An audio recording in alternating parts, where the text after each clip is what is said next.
y el plan Entre Todos, una oportunidad única para tener su propio apartamento con todas las comodidades para usted y su familia y por el mismo valor como que pagar la cuota de un alquiler. No pierdan esta oportunidad. Entre los primeros 20 compradores se sortea un auto 0 kilómetros. Llamen ya al 099-283170. La oficina de ventas está en el barrio Andalucía de Melgar, calle Málaga y Sevilla. Estamos inmersos en el Black Fest.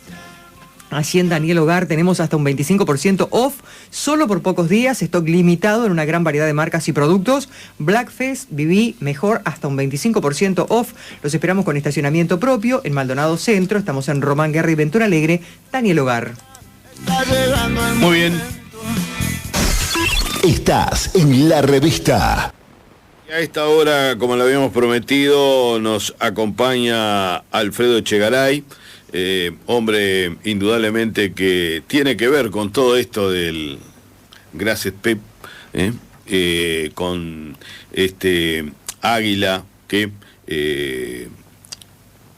dio para todo el fin de semana a hablar, después que el viernes el presidente de la República dio una conferencia de prensa anunciando que iba a ser modificado y se iba a crear la Paloma de la Paz, ¿no? Toda una conferencia de prensa que brindamos acá en directo a la 1 p.m.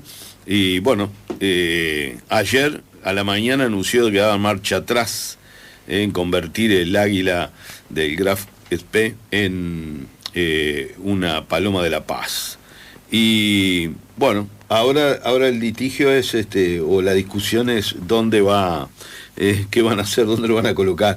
Pero bueno, Alfredo Echegaray tiene mucho que ver con esto. Muy buenos días, Alfredo, gracias. Buenos días a todos. Estamos hablando de una historia que nace en el 39, cuando se hunde por el Capitán. Él tuvo 39, desde 1939 esta Águila bajo el agua. Luego 17 años en un cajón, y si estuviera en Londres, en París, en el Museo Metropolitano de New York, la estarían exhibiendo. Exhibición ya. Yo no tengo que opinar, ahí tienen que opinar ¿quiénes? Los académicos, ¿no? Los profesores de historia, los gestores culturales son los que tienen que decir en qué ámbito se debe exhibir ya. Pero además de todo eso, tú mencionabas, no era intervenir el águila, era derretir el águila, como si derritieras los clavos de Cristo porque lo mortificaron, el Coliseo romano, las máquinas de la Inquisición. No quedaría un sable y una pistola de duelo en ningún museo del mundo.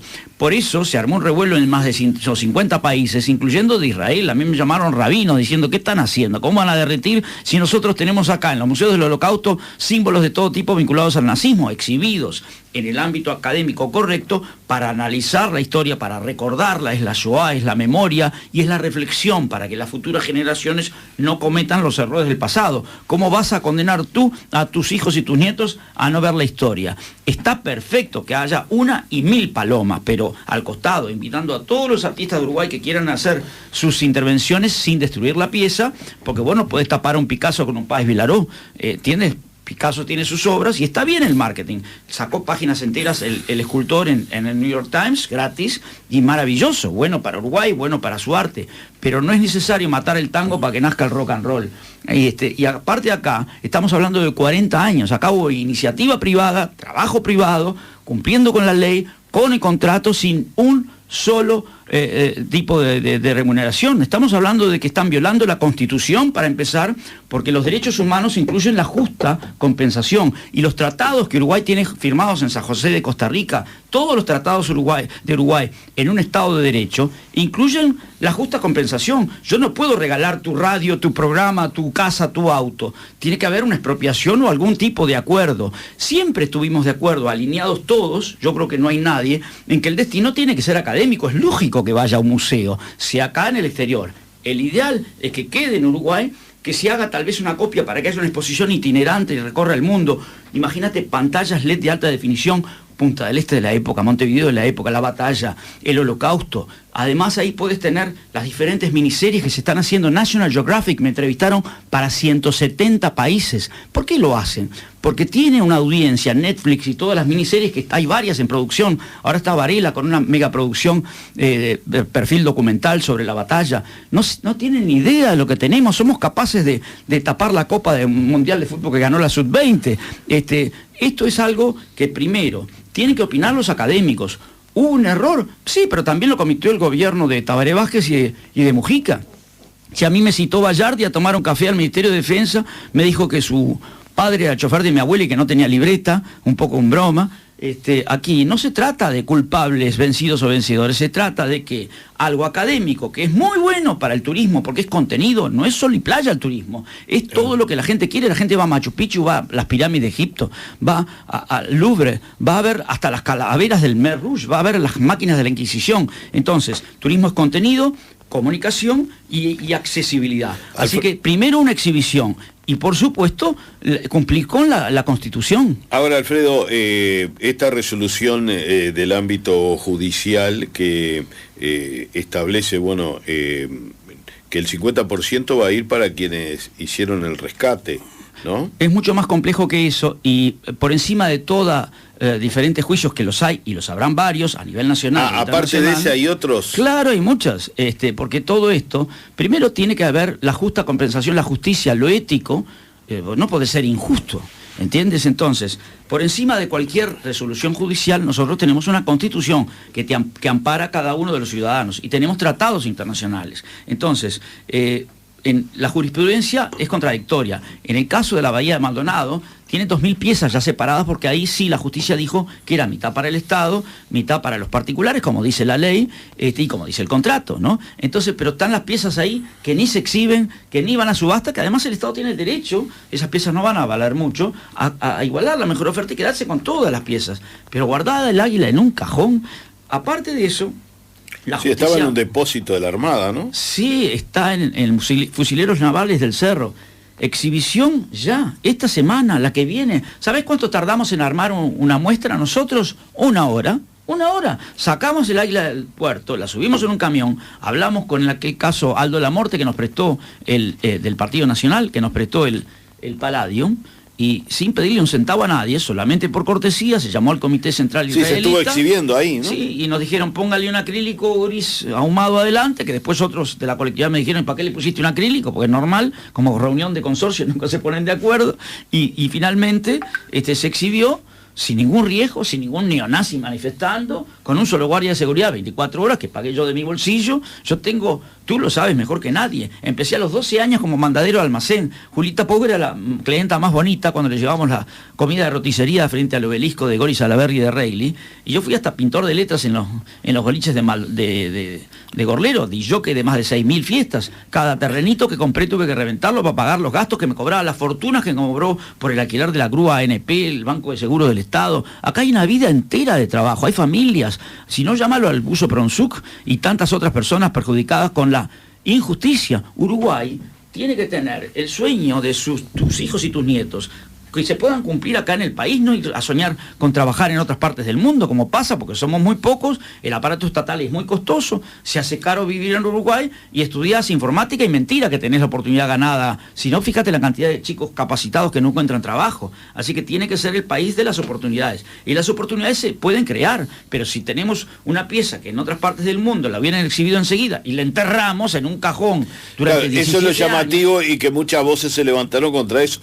¿Por qué estuvo tanto tiempo tirada en un galpón y no se exhibió lo que reclamaban incluso a nivel internacional? Claro, porque la imaginación incluso la Deutsche Welle, en un informe que ayer nosotros levantamos, que hablaba con Achugarri y mencionaba algunas situaciones, que era llamativo que Uruguay no aprovechara justamente el valor de ese elemento, ¿no?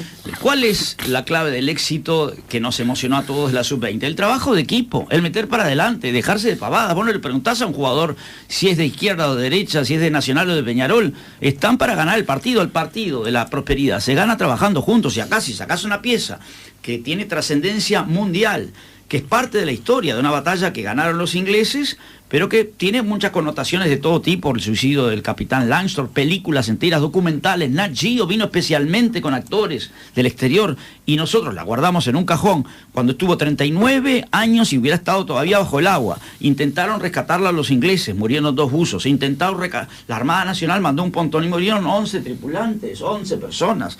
Nosotros no tuvimos un solo accidente, respetamos la ley, respetamos los contratos. Y 10 años me tardó la Armada en darme el permiso. 10 años de paciencia. ¿Desde cuándo iniciaste la gestión de tu? Bueno, yo primero empecé con la investigación en los archivos de Indias con permiso del Ministerio de Cultura de España, año 86. Ahí te estamos viendo el documento de Sevilla de junio de 1986. Y de la Armada de España. Museo Naval, tarjeta de investigador número 1803. Claro. Y te das cuenta, ahí descubrí que lo mal anunciado por un buzo argentino que decía que había un barco lleno de oro y plata que venía de Perú hacia España, en realidad el barco venía de España hacia acá. Nuestra Señora del Loreto no traían un centavo, el oro se lo llevaban, ¿no? Que nos deben mucho más que nuestro. Claro, era al revés, era al revés. La cuentan al revés, sí. Pero en realidad es sí que. ¿Y qué pasa? Y fundían piezas históricas, arqueológicas de los se llevaron todo el oro, la gran verdad es que se llevaron todo el oro. Y fundían las piezas artísticas aparte. Pero la realidad es que traían mercurio. Entonces descubrí que ese barco hundido en un temporal en mayo de 1792, soy investigador, en el puerto de Montevideo, no traía un centavo, traía 44, de los cuales 40 fueron rescatados, ¿no? Y en su momento, cuando se hundió el barco. En síntesis, fue titular de todos los diarios y yo tuve hasta amenazas de muerte, porque le arruiné un negocio que el negocio no era el tesoro, el negocio era la gente que vendía su casa, su auto para transformar $20.000 en $2 millones, era una ilusión. Bueno, la cuestión es que ahí trabajé años por mi cuenta y finalmente, cuando presenté el proyecto junto con mi hermano Felipe, que el contrato no tiene nada que ver Vado, sino que el Vado es un contrato colateral para a resultado trabajar, que trabajó en eso el equipo de Vado. ¿El contrato con Vado es contigo? Claro, exactamente, es independiente del Estado. El Estado hizo un contrato con Alfredo y Felipe Echegaray. Entonces ahí 10 años de documento, garantía, no sabés la cantidad de cosas. Para que luego de lograr el permiso se empezó a trabajar con arqueólogos, asesores internacionales, arqueólogos de Oxford, respetando la seguridad. La grúa de la Armada, de la ANP, tenía seguro, nos pidieron un segundo seguro, por día $3.000, son unas cifras, es como si vos te comprás durante 100 años, de la época de tus abuelos, un número de lotería y finalmente cuando la sacás se dice, bueno, ahora no, me la quedo yo. ¿Entiendes? Qué fácil es ser generoso con el trabajo y el esfuerzo y el riesgo ajeno, es inconstitucional, es violación de los derechos elementales, derechos humanos que están consagrados en la Constitución. Ahora, Alfredo, esta resolución de la justicia por la cual el presidente actúa de esa manera, ¿eso los contempla a ustedes o hay otro? No. Ese ahora, 50%. No. Ahí, esto es un juicio. Nosotros vamos a seguir ahora con nuevos juicios a nivel nacional e internacional, lo cual es una pérdida de imagen innecesaria para el Estado, porque si es un Estado de Derecho, ¿qué van a decir las empresas? Que se viola hasta la propia Constitución, porque tú sabes que es normal, los tribunales pueden equivocarse, o a veces podrían llegar a tener, yo no lo digo, no lo sé, lo dicen otros, que a veces hay mucha incidencia política en la Suprema Corte. No lo digo yo, no lo sé, que lo digan los que saben de jurisprudencia. En síntesis, por encima de todas las cosas te protege a ti y a cada uno de los que nos está escuchando la Constitución. Y es un derecho fundamental, elemental en el derecho a la justa compensación. Si tú trabajas y tú inviertes, nadie te lo puede quitar si no es a través de una expropiación, ¿entiendes? Pero acá lo que se busca primero es el bien común. Esta pieza debe ser exhibida, tienen que todos los uruguayos tener el derecho a verla, no cuesta un centavo. ¿Ustedes no tienen derecho sobre la pieza? Es decir, en opinar, en determinar... No, de acuerdo al último fallo, no, pero no está todo dicho. Decían nuestros abuelos, no está muerto quien sigue luchando, ¿no? Decían nuestros abuelos tantas cosas sabias, ¿no? Nosotros a veces nos atribuimos muchas frases a pensadores actuales y vienen de hace 2000 años. Confucio ya decía, 700 años antes de Cristo, que no nos separa el dinero, nos separa la cultura. Muchas grandes frases de pensadores actuales, incluyendo algunos políticos, provienen de Epicteto o de tantos otros pensadores, incluyendo a Gandhi, todos esos tienen pensamientos que son históricos. Mi hermano está trabajando, y perdóname que me dé bien, en el Museo del Libro, que es el Museo del Pensamiento. Ahí vas a tener miles de frases y pensamientos de la reflexión histórica y la filosofía. En síntesis, no es Alfredo Echegaray, ni siquiera el propio presidente. Para mí tienen que ser académicos, sin color político, gestores vinculados a la cultura, a culturales, historiadores que decidan de qué forma y en qué lugar es mejor exhibirlo. Eso a corto plazo, eso se puede hacer. ¿Cuánto? En 1 hora se puede hacer. Yo lo hice en 1 hora, le llevé del puerto al Hotel Palacio. El águila, Alfredo, más allá de este símbolo nazi que evidentemente es y que se quiere transformar en una paloma de la paz, creo que lo pensaba hacer Achugarri con moldes de mármol de Carrara, que también ahí se puede llegar a polemizar en decir, por más que represente lo que represente, es una obra de arte en sí misma, por qué derretirla para convertirlo en otra cosa, ¿no? Que a veces Sí. un artista que defiende tanto su arte puede llegar a intervenir o no. Bueno, vamos a invitar a todos los artistas de Uruguay que intervengan en las obras de Pablo Achugarri. Es una barbaridad, ¿entiendes? Tú tenés Claro, pero es una obra de arte en sí misma, ¿no? Sí, claro. No es que sea un molde que se hacían águilas para... La cruz gamada o esvástica fue parte de la civilización judía también. En Engedi, se escribe con G-H-E-D-I, hay en los mosaicos cruces gamadas. Y puedes hacer intervenciones sin necesidad Acá estamos de viendo, pieza. le decimos a la audiencia, una foto maravillosa del águila. Con una rosa blanca. ¿Por qué una rosa blanca? Porque hubo un grupo de jóvenes de 20 años que perdieron la cabeza, fueron guillotinados porque se opusieron sin violencia, pacíficamente, a las barbaridades de Hitler y al régimen nazi. Y se llamó el grupo La Rosa Blanca. Pongan en Google, Grupo de Resistencia Pacífica La Rosa Blanca. Y les cortaron la cabeza a estos chicos, ¿no? Una cosa horrible. ¿Y qué hacían? Pegatinas, y usaban el WhatsApp de la época. ¿Cuál era el WhatsApp en 1940? El correo, las cartas y los sellos. Entonces, claro, tenían dificultad para conseguir suficiente papel, suficientes sellos y utilizar la máquina mimeográfica, que era su impresora, con el cual escribían cartas a todos los académicos que se horrorizaban, porque decían, Hitler está loco, el nazismo es una barbaridad, nos va a llevar al país a la ruina, y tenía razón. Tenía razón, sí. De hecho, en Museos del Holocausto hay tributos a estos chicos, La Rosa Blanca, hay incluso una película. Entonces, tú puedes hacer un buquete de rosas blancas, lo puedes hacer holográficamente con láser, lo puedes hacer sin destruir la pieza, y lo corres, lo pones y lo sacas, y después proyectas en las pantallas el tributo a este grupo de jóvenes. Puedes intervenir con una colección de esculturas por concurso de todos los artistas de Uruguay, que se haga en Uruguay y que también se exhiba en el exterior. Si es caro el traslado, lo haces en forma digital. Hoy hay pantallas de altísima definición, hay 3D, hay no solo video y pantallas 3D, sino que tienes los hologramas de láser. Puedes hacer una figura corpórea en 3 dimensiones. Hay muchos recursos. Es una oportunidad de marketing para Uruguay. Uruguay necesita contenido que desestacionalice. No podemos el sol y playa nada más. Está clarito que el mundo es recorrido por gente que va a la Argentina a aprender tango. Shakira vino acá a Maldonado a estudiar, sabía, tango y batería, percusión. Sí, en La Colorada. ¿Usted puede hablar con el presidente de la calle respecto a este tema? Sí, por supuesto, es amigo. Le hice el casamiento del presidente de la calle, fue en Aras del Lago. Conozco a toda su familia. Me escriben desde Israel que el padre, el presidente, tiene una Torá que se salvó de la masacre de, no sé si fue de la Segunda Guerra o de cuál de los, lo tengo acá, lo tengo que buscar, pero el presidente tiene una Torá, un símbolo muy importante desde el punto de vista cultural para toda la colectividad judía. Me lo dijeron desde rabinos de Israel. Recordarle que el padre tiene ese elemento tan importante para nosotros. Entonces, acá no se trata de colores políticos, no se trata de pensar en tal o cual personaje. Acá lo importante es la cultura, ¿no? Y el cumplir con la Constitución. La cultura tiene que tener accesibilidad, tú tienes que tener el derecho a poder apreciar. Y tú y todos tus maestros y profesores tienen el derecho a dar una conferencia. Esto debe ser analizado. Y si vos dices, puede haber una opinión que dice, no, que tiene que estar en Sarandí, en Maldonado, en la Punta de las Salinas, en Montevideo. Bueno, decían que, perdón, Alfredo, pero decían que este proyecto iba a ser instalado, incluso cuando hablamos con Achugarri nos decía que se iba a hacer una instalación acá, que posiblemente pudiera ser la Punta de la Salina, donde están las anclas del Glass Spey. Sí, que muchos académicos dicen que no corresponden al barco, ¿no? O sea, ahí yo no me meto. Acá creo que lo que corresponde, ¿no? Si tú vas por un problema de salud, vas al médico, no vas a la carnicería.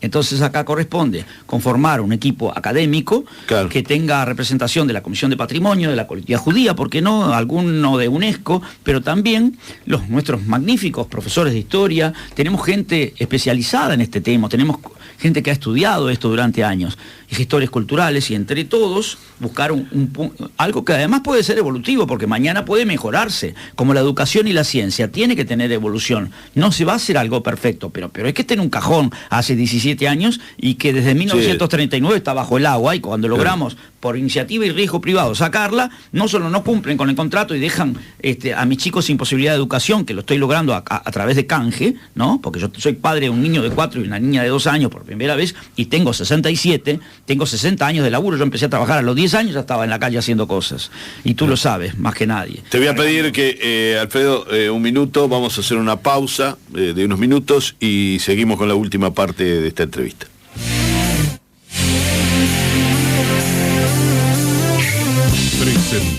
este espacio.